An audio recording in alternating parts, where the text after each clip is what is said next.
on the Wrath Classic topic, we do have a survey. Yep. This one's slightly less exciting than the idea of it being a Classic Plus, but sure, anyway. Yeah, it's the sort of thing, look, companies, they just do this shit to work out how to position their products. But I saw this and thought, come on. Come on, there's, you know you're not going to get good data from these questions. Like, did you think that, Matt? I don't know.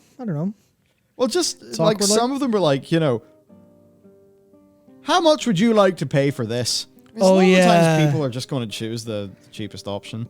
I imagine they have like a correction algorithm for that. Oh, I suppose a bit like whenever people are doing like a epidemiological study and they like have all the statistics they run and things. So I assume they're like, oh yeah, okay, so people are willing to spend up to 30% more than what they say or something like that.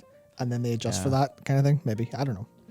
So look, this is just coming down to they want to know how much they can monetize the shit out of this thing. Yeah, that's a lot. Yeah, and that's an interesting topic given they got fucking reamed, and rightly so, for what they did to TBC Classic, to the point where they had to issue price reductions.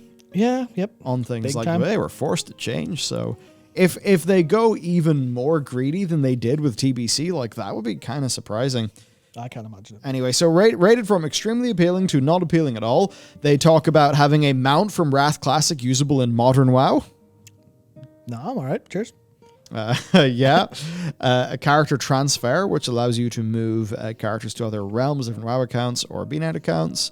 Pretty sure that's already in there, but sure, you know. Yep, game time. So just including game time with the game, which I mean, that'd probably feel good to people. A mount from Wrath Classic usable in Classic. Come on, you're really juicing the pulp there, aren't you? A level 68 character boost. A Death Knight character boost. That would be the. Can you imagine? Obviously, they're just doing this because they know a lot of people will say like some. Actually, no. Do they know how many people click extremely appealing because they think it would be good, but don't think of the overall, and then realize like, hey, you can get a Death Knight at level 68 with the heroic edition of this. Woo! And everyone just starts screaming the top of their lungs, and rightfully so, because that would be bullshit. So the next one, this is a weird one. Character level boost gift. Grant a friend a one-time boost for one of their characters. Look at that. Yeah. Oh, yeah. We had a big discussion on our the guild Discord about this and how completely stupid it is, but also how like technically it could be really, really strong for that. Like, hey, I know you wanted to play Wrath Classic, but didn't really want to play TBC Classic, and you're not leveled. But come on, bro. Ulduar back in the day was really cool. Well, I guess at this point it would be like Nax. Nax is really cool. Do you want to play? And everyone would go, yeah, that's, you know what? I've got a free weekend. And then, you know, the whole basically dealing drugs to your friends is kind of, I think, the thing they could maybe get away with that. Yeah. But then there's also, actually, because it's the same thing as the, what do you call it? The same thing as the fucking recruiter friend. The recruit friend stuff, where it's like, hey, make sure to recruit a friend, and then just in very tiny print, by friend, we absolutely know you're just going to use your own account, so work away there, big man. So just, do you want a multi-box Wrath? Go for it. Fuck yeah. Oh, I wonder how many people just, recruited themselves and just put a whole year of sub in. All of them. Because I guess you put a year of sub in, I think you get 4 months of sub back out of that for your main account, and then of course you get all the transmogs and stuff. Yep. Okay, also pets and toys. Yep. Now, let's talk about how much money we're going to charge for these things.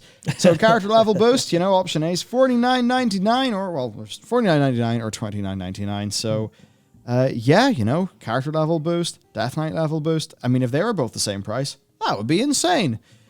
Character level boost gift, $29.99. There you go. Of course, price it cheaper so that you can start to build that network effect as a vehicle of growth. Very smart. Character transfer, $29.99. Get fucked. Pets, $29.99. Get fucked. But again, this is just weird shit in a survey. Yeah. Same for a toy. Yes, $49.99 for a toy. Sure thing, bro. Absolutely. So that's like, what is that? Yeah.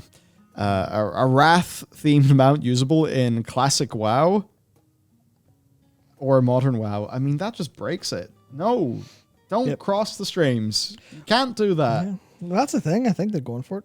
Oh man, if they do that, it's just going to feel a bit weird. And oh yes, there's the same in German. Oh, yep.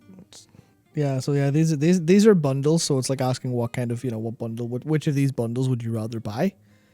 But it's that thing where like, yeah, no. Well, I mean, I guess that shows their intent, right? Their intent is, yeah, you get a DK and your character up because you like both of them, just $50. Yeah. The game is free, by the way. Just in case you forgot, the game is free. It's such a weird comparison. Yeah. It's like they never not do the bundle with a level boost. It's always going to be there at $49.99. Yeah. So they're always going to have a level boost. So it's are these even comparisons? I don't get it. I don't know. It just feels kind of weird, but I suppose they're just doing all they can to, to work out what bundle would people actually be interested in. So I guess let's sort of answer this one decently, honestly. If we were, put a gun to my head, option A or option B. I mean, because of the way that they want me to think in, time equals money, it's got to be option A. That makes the most sense. That seems to be the highest ROI based on time. I would say I agree, if not for the fact that so much of the experience of Classic is actually leveling. That's true, yeah. It's a case where if I wanted to go into Wrath of the Lich King, I would just start leveling now, more or less. And I can actually have a little bit, although not quite as much, because I suppose I can tell the story. It's a very small one, but woke up. I think it was last Saturday. Uh-oh. And I was like, okay, yeah, well, it's like 9:30, 10 o'clock, whatever. Was I hungover? No, I wasn't. No, not on Saturday. I was like, okay, I'm fucking wrecked. I'm not going to be alive today for a bit. Okay, sweet. I'll log into some video game. Which video game? 6.1's not out yet. Okay, I'll play some Classic. And I was like, okay, yep. Was leveling a Night Elf Druid on Hydraxian Waterlords. Because I was like, fuck it, RP Realms, so the chill ones. Went to Darnassus after like an hour or so. And I was like, okay, let's see what's on that. When I'm here, I'll go to the auction house, see what I can buy, because my weapon's garbage. I might as well see if there's some green that's fairly cheap. I think there were 13 or 14 weapons total on sale. There was no low-level like herbs or anything. There's literally no Mage Royal. So I was like, oh my god, this must be the most dead server of all time. Obviously, it was an RP server, and I think it's a very alliance heavy, but it was like, this auction house has nothing on it. Holy shit! And I just saw like, well, then there's no point me leveling here if there's no people playing, because if I'm not going to get a group for dungeons, if I'm not going to get to go to BFD, what's the point? I was like, okay, sweet. Made a level 1 Draenei on Draenei Paladin on Firemaw, and the first thing I see is just the chat going fucking mental with boost sellers and boost buyers. And then I alt F4'd and just opened FF14. And that was like, my first choice was, I really want to play Classic because I want to get ready for Wrath of the Lich King Classic. And the first thing I get is dead server boosts. And I'm like, this isn't worth my time. Fuck this. That was my emotional reaction. Obviously not a completely logical one, but yeah, grim. Yeah, it's grim. Like I'll have to ask Rory what his experience. I know he plays a lot of Classic. It's Rory in our team. Yep. Yeah, I'm not really sure. I've not kept up on any of the Classic servers, other than I know from Willie's video, just how badly some of the TBC faction balance had been going. I don't know, like everyone in chat, what do you think? What's your server like in Classic? Yeah, I see a lot of people say that everyone just left Hydraxian Waterlords, which completely makes sense. Because it was, when I say dead, that auction house had nothing on it. Did it end up going like full alliance in the way the server swing? It was PvERP, but yeah. Oh, weird. Yeah. Just dead server? Yeah, just as Valerisha and Nox was saying, yep, completely dead. Wow. Brutal, man. Brutal. That's really rough. Yeah. No, I mean, it's like, Ophidian, I do love FF14. It's not that I don't like World of Warcraft anymore.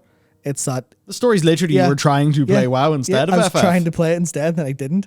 But that's the case where, like, I do like World of Warcraft. It's just a lot of the time my emotional reaction to wanting to play is just I log in and something goes fuck off. I'm like, You said it, game, not me. You said it. It's it's the same with like the kind of it's like loot feels so kind of pointless to me on like actual Shadowlands stuff. I'm like, I wouldn't mind playing some prop pal. I'm like, then I have to go, and I know it doesn't take very long to get legendaries, but it's still like I have to do a chore before I can play my paladin, and I just don't want to do that chore because I have limited enough time in the week. Yeah, once you get used to the FF endgame gearing system, it feels it feels stingy going back. Yeah. For sure. Yeah, I guess that's really weird that on Classic they've just allowed it to be just left in such a state. Like, even regarding the quantity, lots of people talking about boosts in chat. Yeah. Like Val saying that you basically need an add-on to filter out the gold boosts. Brutal, man. Which, I mean, hey, great that add-on exists. Yeah. Probably makes it a hell of a lot better, but I mean, yeah, sure, you might have the add-ons, so your chat might look clean, but the actual discourse that would happen if everyone had a clean chat won't happen because most people won't have a clean chat unless most people have the add-on. Oh, boy. Yeah. Yeah. Interesting. Yeah, I mean, yeah, it does take 20 minutes and I can get one Stormcraft, but that's 20 minutes. I don't want to do a chore.